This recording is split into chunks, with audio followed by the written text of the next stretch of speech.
Welcome to another episode of Synoptus Lightning Round, where we ask 6 rapid-fire questions with some of the sharpest business minds talking about accelerating business value through technology, IT business alignment, and IT leadership development. Now, here's Cameron and David. I'm David Reddick, CEO of Synoptus, and I'm here with Cameron Ames, CTO of Synoptus. How are you doing this morning, Cameron? Hey, David. Good morning. I'm doing well, I'm particularly excited to talk to our guest today, Gary Kern, talking about IT business alignment. And David, we've spoken to guests about IT business alignment a number of times. And one of the things that consistently has come up is this idea of a cultural shift that's needed in order to get this done. But that oftentimes becomes one of the biggest hurdling blocks for organizations. David, why do you think changing culture is so difficult within an organization? Yeah, it's not just changing culture. It's change is difficult in an organization. And many leaders, IT and otherwise, don't have formal training in change management. And that's one of the things Synoptus brings to the table is how do we lead companies through change, whether it's cultural or technical, connect those dots and help them implement what can be effectively very difficult. That can be change in leadership, change in technology, change in business processes, and so adding that to the mix helps businesses be successful in M&As or in just regular change or cultural change. What do you think, Cameron? Yeah, I think you hit the nail on the head there.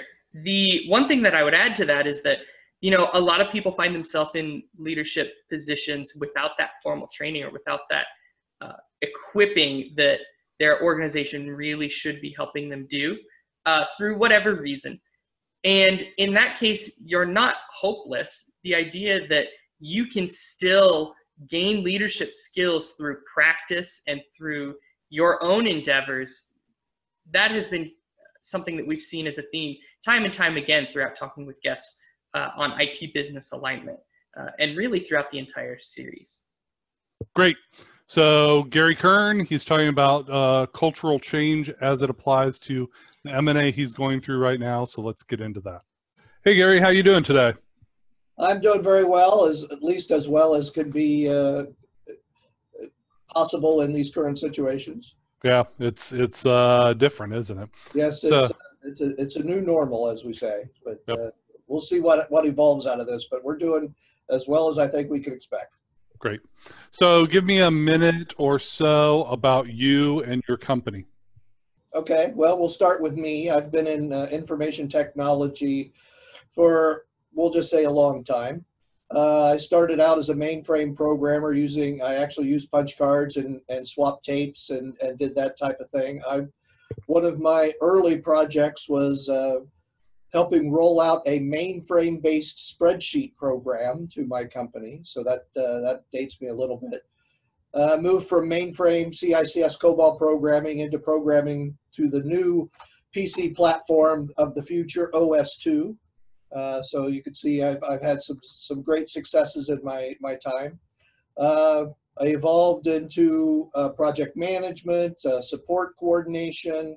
I was a phone switch administrator, a certified Novell administrator. I helped set up a new affiliate in the state of New York, but I also helped shut it down as we became very good at being a virtual operation. So good that the corporate headquarters wanted to just make it a post office box. So, I've managed resources in India. I've managed nationwide resources. I've eventually, through my journey, ended up back in my hometown at a bank my dad actually worked in for 37 years. Not a plan, but it worked out well. That bank was MutualBank. We'd been around since 1889.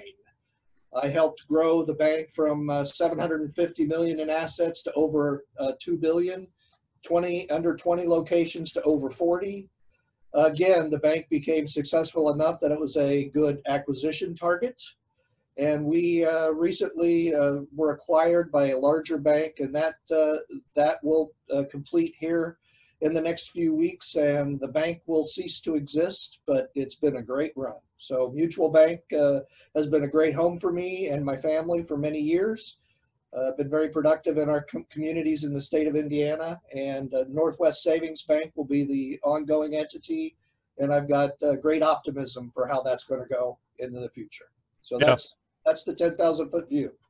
Mergers and acquisitions are always tough, and I'm glad that you're being acquired by a company that you're proud to be part of. So we're talking about IT business alignment today, and can you tell me a little bit about how IT business alignment has accelerated business value for MutualBank? Okay, well, I mean, IT, at the bank, they knew how to calculate and handle money. So IT evolved as a necessary evil. It was an engine room thing. The MutualBank went through all the technology evolution. Hey, does everybody really need a phone? Does everybody really need a PC? Does everybody really need network access? Does everybody really need internet or mobile access? And we've evolved beyond those things. It was always, if you didn't hear about IT, then things were probably going well. But we've started more into the digital transformation, video tellers, mobile tools, remote workforce, obviously now. So IT has begun to demonstrate that we're a valuable business partner, and part of that comes with knowing what the business wants to do. How do we align with the strategies? So nothing is done without a technical component anymore. So everybody needs to have a digital mindset, and therefore the IT people become important. We can no longer just think, the business people can't just think about business issues, and the technology people can't think just about technology issues. It's what is moving the enterprise forward issues, and that's usually a merger of both. We need to create a line of business value quicker, and technology is the enabler to that. So my role has been very strong in the liaison between business strategy, business units, understanding what they want done, and then interpreting that for the technology people to set priorities and set strategies and internal tactics to make sure that happens. We try not to get to be the no-sayer. We want to be the, okay, but here's what we can do, or here's how we can enable that. Don't bring us your proposed solution, bring us your problem, and let us help solve that problem with you based on what we know about capabilities we currently have or could have. It's interesting that you're going through a merger between two banks, and you connected the idea of IT business alignment being a merger between business and IT. Mm-hmm. And so that's a unique perspective that I hadn't thought of before. And I started out by saying mergers are tough, and so that leads perfectly into the next question. What did you see as the biggest challenge in that IT business alignment merger that you talked about? Well, I mean, I think it's a lot of the cultural perspective of IT. Hey, it's a necessary evil. It's a cost, it's a cost hole. We just need to, limit expenses there. So it's getting IT involved early in those processes is probably the biggest challenge. We've always had, commercial bankers or lenders or, servicing people. They know what they want to do, and they start down that path looking for improving their current cow path. Whereas, if they involve IT earlier, it's like, well, we don't need to pave that cow path. We need to build a superhighway over in this other realm because of all these other capabilities we have and the ability to integrate with other departments or other needs that you may not be aware of. So the biggest hurdle is really getting involved early, being at that strategic table when the business issues are discussed, and providing that enterprise-wide perspective and the knowledge of current capabilities. So we need to understand the business drivers, but we also need to celebrate and communicate successes so the business knows that we're a reliable partner and there is value to having us involved earlier. Good. I like everything you said there. Makes a lot of sense. And it's a pretty consistent message we hear about IT business alignment. One of the things our viewers and our listeners really like is a real world example, a positive outcome that MutualBank has seen from their IT business alignment initiative. Can you share with us something that a positive outcome? Yeah, I mean, before I even arrived at the bank, and I've been here 15 years, the bank acquired a electronic content management system. It was going to be that, everybody was talking about paperless. So the bank acquired a very expensive system that was very good, but it quickly became just an electronic filing cabinet because people weren't really sure what to do with it. And IT was just reactionary. We weren't proactive. So it served its purpose of being a great archive, but it never really helped the bank get efficient.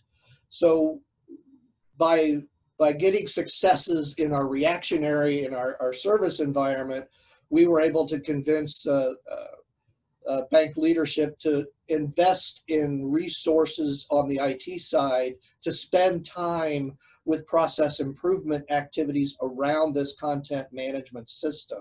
We actually went to business units, did time studies, did workflows, and figured out, okay, well, now with this system that we've had for 15 years and not really leveraged, we can actually program workflows and truly get rid of paper and have everybody's daily work show up in an in tray.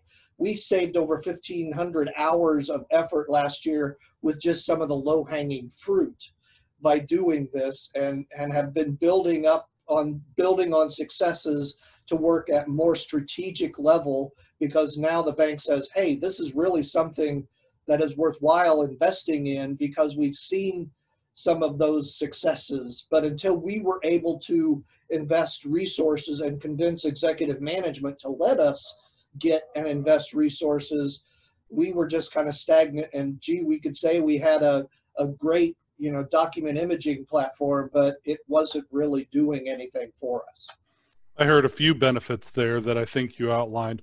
One, you embedded the IT by embedding the IT people in the business units and understanding the business processes from a technical point of view. You were able to establish trust with the senior leadership, and that freed up the money that you needed to make the investment. Since you established that trust, they loosened the purse strings, and you got a seat at the table about future business decisions. Right. And that's a really solid example for our listeners of why IT business alignment's important. Yeah, and the IT needs to be comfortable with celebrating and communicating successes, which we, hadn't really done much before, but everybody else has to learn from those things. So, yeah, great information. So, a lot of our listeners and viewers are considering an IT business alignment initiative or are in process. And if you could offer them one piece of advice to help them be successful, what would you offer them as a piece of advice to help their project get off the ground and be successful? I mean, especially from my seat, I think investing in relationship building and communicating, opening up two-way communications. Like I had said earlier, celebrating successes, making sure people are aware of your successes, be humble, but also be open about, hey, we are providing value. So I think the more you can build that relationship, understand the KPIs of a business unit, understand the enterprise so that you can bring that broad perspective to maybe a siloed area and convince them that, okay, well, yes, their best of breed for their need is here, but you could get 95% of that and add value across the enterprise by going over here. It takes a relationship and it takes some trust for them to buy into that type of discussion, because they're always going to want to get the best of breed for what they do daily. But it's IT's responsibility to present that enterprise view and say, yes, we can get you most of the way there, but we can also advance all these other areas by doing something slightly different.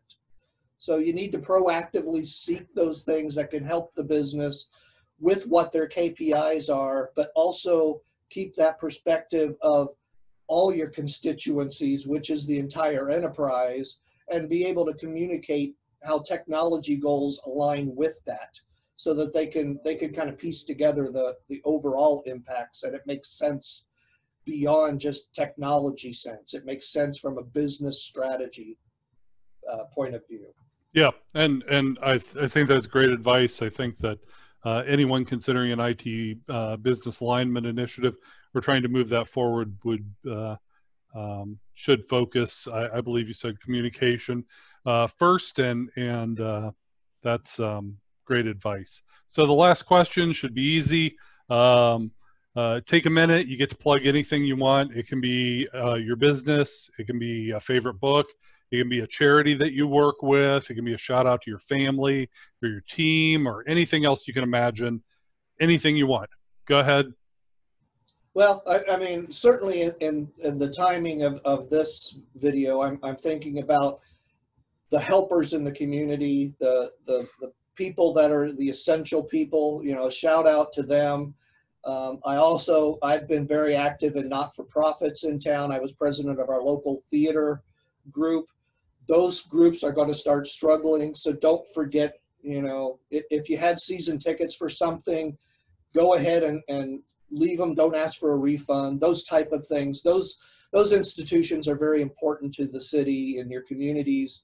And don't forget them. Shout out to them. Shout out, you know, give them some support. On a personal note, you know, with this merger and acquisition, you know, unfortunately, you know, the purchasing bank has to some degree lamented that we were more advanced than them technologically. But on the other side, they're saying, okay, well, but we already have a CIO, Gary, so, you know, you're a free agent. Go do what you want to next. So I am looking for my next opportunity. I'm excited about that. But I also know that, you know, I've been working 6 months on this merger. I've known it was coming.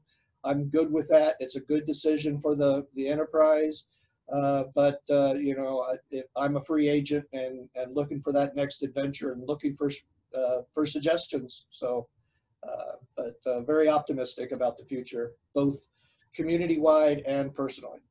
Well, there you go, folks. If you're looking for an experienced CIO in the financial field, Gary's available, and I'll have his link to MutualBank, and I'll also link to your LinkedIn profile so they can take a peek at that if they so choose, Gary.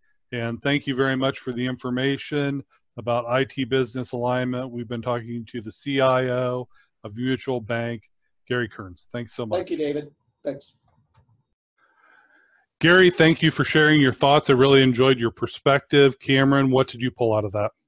Yeah, so I think that one of the things that Gary really hit on well that we haven't heard as much of throughout our discussions on IT leadership with other folks is this idea of broadcasting your successes as an IT department to the business side of things. That is a crucial piece of gaining businesses' trust, where they know the successes that you have. And it's something that really doesn't happen a lot. IT tends to be those little elves in the background, making sure that the magic technology works. And as long as it's going well, no one needs to see them. That happens all too often within organizations, and that really is detrimental to IT's ability to bring value to an organization.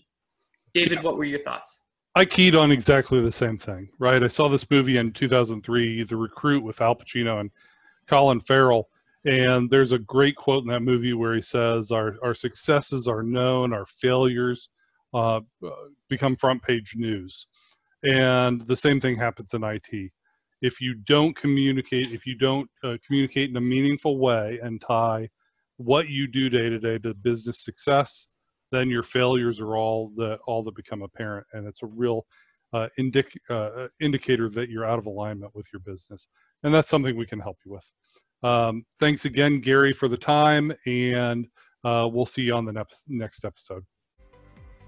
Thank you for watching Synoptus Lightning Round. For more episodes of Synoptus Lightning Round, visit synoptus.com, Apple Podcasts, Google Play, or wherever you get your podcasts.